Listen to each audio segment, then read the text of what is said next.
네, 여러분 안녕하세요. 이삭의 샘 김이상 목사입니다. 오늘도 주님의 거룩한 말씀을 허락하심을 감사하며 함께 은혜 받는 시간 되기를 원합니다. 오늘은 열왕기상 6장 1절부터 있는 말씀입니다. 이스라엘 자손이 애굽 땅에서 나온 지 480년이요 솔로몬이 이스라엘 왕이 된 지 4년 12월 곧 둘째 달에 솔로몬이 여호와를 위하여 성전 건축하기를 시작하였더라. 솔로몬 왕이 여호와를 위하여 건축한 성전은 길이가 60규빗이요 너비가 20규빗이요 높이가 30규빗이며 하층 다락의 너비는 5규빗이요 중층 다락의 너비는 6규빗이요 셋째층 다락의 너비는 7규빗이라. 성전의 벽 바깥으로 돌아가며 턱을 내어 골방 들보들로 성전의 벽에 박히지 아니하게 하였으며 이 성전은 건축할 때에 돌을 그 뜨는 곳에서 다듬고 가져다가 건축하였으므로 건축하는 동안에 성전 속에서는 방망이나 도끼나 모든 철 연장 소리가 들리지 아니하였으며 여호와의 말씀이 솔로몬에게 임하여 이르시되 내가 지금 이 성전을 건축하니 내가 만일 내 법도를 따르며 내 율례를 행하며 내 모든 계명을 지켜 그대로 행하면 내가 내 아버지 다윗에게 한 말을 내게 확실히 이룰 것이요 내가 또한 이스라엘 자손 가운데 거하며 내 백성 이스라엘을 버리지 아니하리라 하셨더라. 아멘. 오늘은 우리가 열왕기상 6장에서 이제 성전을 짓는 장면을 보게 됩니다. 솔로몬의 성전은 이렇게 생겼습니다. 솔로몬의 성전은 지금 그 지성소가 요 안에 있고요. 그 다음에 요 안에 이제 그 촛불과 그리고 또 봉안대와 이런 것들이 이 안에 있고요. 자, 오늘 성경에서 말하는 건 이거예요. 지금 이런 건물을 짓는데 이 건물이 이게 약 이쪽 길이로 이쪽으로 약 60m 정도 됩니다. 그리고 이쪽으로는 약 20m 그리고 적을까요? 20m 정도. 그리고 이 높이로서는 약 30m 정도 되는 이러한 건물을 짓습니다. 여러분 60m니까요. 사실 이게 정확한 건 아니에요. 규빗이기 때문에 지금처럼 자가 있는 게 아니기 때문에 정확한 건 아니지만 대략입니다. 근데 이 보면은 이게 크지 않은 거예요. 그렇게 넓은 곳이 아닙니다. 성전이 엄청 크게 지은 게 아니에요. 그러나 온 정성을 다해 지은 것을 보게 되지요. 오늘 우리가 읽은 부분에서는 이 성전의 외적인 모습들을 우리가 보게 되는 겁니다. 요 다음부터는 이제 이 안에 내부를 어떻게 짓느냐라고 하는 것들을 이제 저희들이 성경에서 이제 보게 되지요. 자, 이것을 보게 되면서 우리가 이제 그 얼마나 이 성전을 지을 때 애를 썼는가라고 하는 것을 발견을 해요. 그 중에 하나가 뭐냐 하면은 이 성전에 예배하는 곳 주위에 이런 건물들이 있습니다. 지금 이곳이 예배하는 곳인 이제 여기가 불을 떼면서 예배하는 곳이 제사를 드리지요. 번제물을 바칩니다. 이곳이 이제 하나님이 거하신다 하는 이제 지성소가 있고 한 곳인데 요 건물 외벽에다가요. 다락을 짓습니다. 그러니까 공간 창고 같은 것들을 이 안에 이 바깥으로 쭉 지어요. 이렇게 3층으로 1, 2, 3층을 짓는데 이거를 그냥 짓지 않고요. 어떻게 하느냐? 바깥으로 성전 바깥으로 턱을 만들어요. 그래서 골방 들보들, 이 기둥들이죠. 지붕에 있는 이 들보들을 성전 벽에 박히지 않게 만들었다라고 하는 거예요. 그러니까 뭐냐면은 성전 자체는요 상하지 않게 여기에다가 구멍이라도 하나 내지 않으려고요 굉장히 조심하는 그러한 모습을 보여줍니다. 이게 건물을 이어야지 서로 단단한 건데 성전에 이런 구멍 하나 내지 않으려고 턱을 만들고 그 위에 얹어 놓은 그러한 모습인 거죠. 또 그뿐만 아니라 이렇게도 합니다. 성전을 지을 때 돌을 가져다가 그것을 쌓는데 그 뜨는 곳에서 아예 다듬고 그리고 가져다가 건축함으로 이 성전 안에서는 방망이나 도끼나 철, 연장 소리가 하나도 들리지 않았다라고 하는 거예요. 이 성전에 이런 이렇게 미리 돌을 다듬어서 가져오는 건 불합리합니다. 왜냐하면은 이거를 가지고 오다가 어떻게 되겠습니까? 부서질 수 있어요. 다 만들었는데 괜히 귀퉁이 한쪽이라도 이가 나가고 그러면은 오히려 더 나쁜 거지요. 여기 가져와서 다듬어서 딱 맞추면은 훨씬 쉬울 거예요.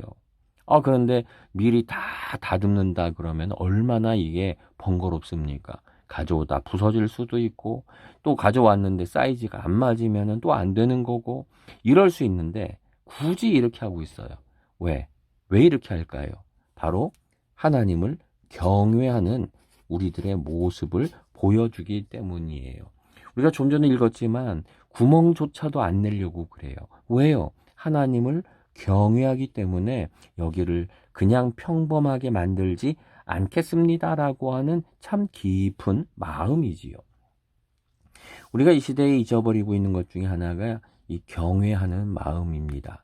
이곳이 예배하는 곳이기 때문에, 또 하나님이 거하시는 곳이기 때문에 우리가 소중히 여기고 또 하나님께 경외하는 마음을 가져야 돼요. 그런데 우리가 종종 그러지를 못합니다. 경외함을 잊어버리는 경우가 참 많아요. 우리가 주님의 교회에서 교회에 모여가지고 예배를 드리거나 또는 우리가 함께 많은 일을 할 때에 우리가 이 경외심을 잃어버립니다. 오늘 성경이 말하는 게 뭡니까? 성전을 지금 만들어가는 거예요. 지금 만드는 중이에요. In the making이에요. 만들고 있는 가운데 있는 거예요. 지금 이미 만들어진 게 아니에요. 만들어지는 중이에요. 지금도 마찬가지입니다. 우리의 신앙이라고 하는 것은 우리가 만들어지는 중이에요. 우리의 지금 현실에 보이는 교회라고 하는 것은 이미 만들어진 게 아니라 만들고 있는 중이라는 거예요. 누가 만듭니까? 이것은 우리가 만드는 거예요. 하나님이 우리에게 성령을 주시고 우리를 모이게 하시지만 바로 여기에다가 돌을 쪼고 우리가 헌금을 모으고 사람을 모아서 그리고 이곳에 쌓는 것은 바로 누가 하는 거죠? 바로 우리가 하는 거예요. 바로 우리에 의해서 이렇게 만들어지는 것인데, 이런 것을 할 때에 우리가 이 경외심을 종종 잃어버립니다. 그래서 내 직분을, 내 사회적 신분을 강조하면서 막 외치는 그러한 경우들이 종종 우리 가운데 있어요. 그렇게 되면 어떻게 되겠습니까? 소란스럽겠죠. 자, 그런데 이 성전은 지을 때에 뭐가 없었습니까? 연장 소리가 들리지 않았다.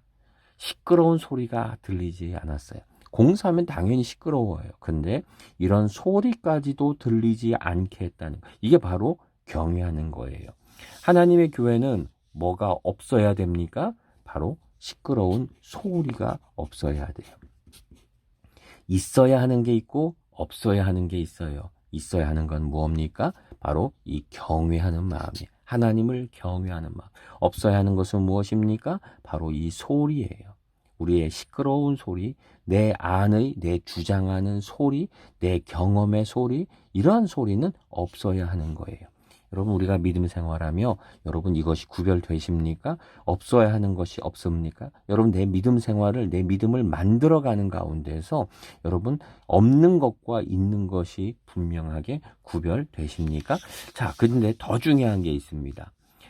자, 이 건축하는 과정을 얘기하면서 지금 이 성전에 꼭 있어야 하는 것, 그리고 목적을 얘기해줘요. 자, 12절을 볼까요?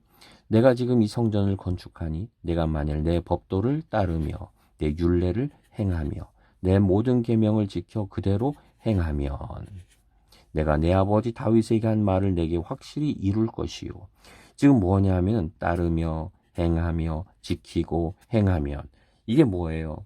우리에게 바라시는 것은 바로 이곳에서 순종이 일어나기를 원하시는 거예요. 우리가 한 가지를 꼭 구별해야 됩니다. 그게 뭐냐면은 지금 이 예배하는 장소는요 계속 바뀌어 왔습니다. 지금 창세기에서 아브라함이 예배 드릴 때 보면 항상 상수리 나무 아래에서, 그러니까 나무가 있으면 그 나무 아래에서 예배 드린 장면이 많이 나왔어요. 이스라엘 백성들이 그 다음에 어디서 많이 예배했습니까? 예, 성막이었어요. 그리고 이제는 성전으로 바뀌고 있는 거지요. 여러분, 계속 장소가, 그리고 이곳을 만드는 재료들이 바뀌고 있습니다. 여러분, 바뀌는 게 맞는 거예요. 교회가 바뀌는 게 맞는 거예요. 건물도 달라지고, 예배하는 방식도 달라지고, 구성원도 달라지고, 여러 가지가 바뀌는 건 정상이고, 또 이러한 발전이 있어야 하는 거예요. 이건 안 했던 건데, 여러분 굳이 그렇게 막 싫어하지 않아도 돼요. 바뀌는 게 맞는 거예요. 그런데 바뀌지 말아야 되는 게 있지요. 그게 뭡니까? 아무리 바뀌더라도 본질은 안 바뀌어요. 그게 무엇입니까? 하나님께 예배하는 곳이다 라고 하는 이 본질은 안 바뀌지요. 예배하는 곳이 무슨 말입니까? 바로 하나님의 말씀에 순종하겠습니다 라고 하는 이 본질은 안 바뀐다는 거예요. 우리가 여기서 지금 발견하는 게 뭡니까? 성전 안에 있어야 할 것과 없어야 할 것이 있어요. 이런 연장 소리, 시끄러운 소리 이런 거 없어야 돼요. 그러나 그곳에 경외하는 것은 있어야 되는 거예요. 하나님에 대한 경외심이 있어야 되는 거예요. 여러분, 우리가 계속해서 이렇게 재료들이 모양이 바뀝니다. 그러나 그곳에 있어야 하는 게 무엇입니까? 바뀌지 말아야 되는 게 무엇입니까? 바로 순종함이고, 이곳이 바로 예배하는 곳이라고 하는 본질은 바뀌지 말아야 하는 거지요. 여러분, 매년 우리가 발전해야 됩니다. 우리의 지식도 커가야 되고, 경험도 커가야 되고, 리더십도 발전해야 됩니다. 교회도 달라질 수 있는 겁니다. 그런데 바로 예배하는 자라고 하는 본질만은 바뀌지 않아야 하는 것입니다. 우리의 믿음을 생각해 보지요. 내가 있어야 하는 것이 있고 없는 것이, 없어야 하는 것이 없습니까? 또 내가 정말 발전하고 있습니까? 내 믿음도 성장하고 변화되고 새로운 재료가 만들어지고 들어오고 있습니까? 그러나 변하지 않는 본질은 붙잡고 계십니까? 변하지 않는 본질이 있는 바로 그러한 우리 심령의 교회가 우리 안에서 계속 이루어지기를, 일평생 만들어 가기를 소망합니다. 우리의 심령은 하나님이 기뻐하시는 성전입니다. 하나님 앞에 갔을 때 참 잘했다라고 하면서 우리의 심령의 성전을 보며 사랑받는, 그리고 칭찬받는 우리의 믿음의 성전 되기를 원합니다. 기도하겠습니다. 주님 간구합니다. 우리를 긍휼히 여겨 주시며 하나님, 우리의 믿음의 성전, 우리의 신앙의 성전을 지을 때에 하나님, 우리가 바로 순종하는 자라는 것을, 예배하는 자라고 하는 것을 하나님 놓치지 않게 하여 주옵소서. 수많은 교회들, 수많은 성도들이 있습니다. 그러나 하나님, 모양만 성전이 아니라 그 안에 바로 예배하는 자라는 본질을 놓치지 않는 교회가 되게 하옵소서. 예수님의 이름으로 기도드립니다. 아멘.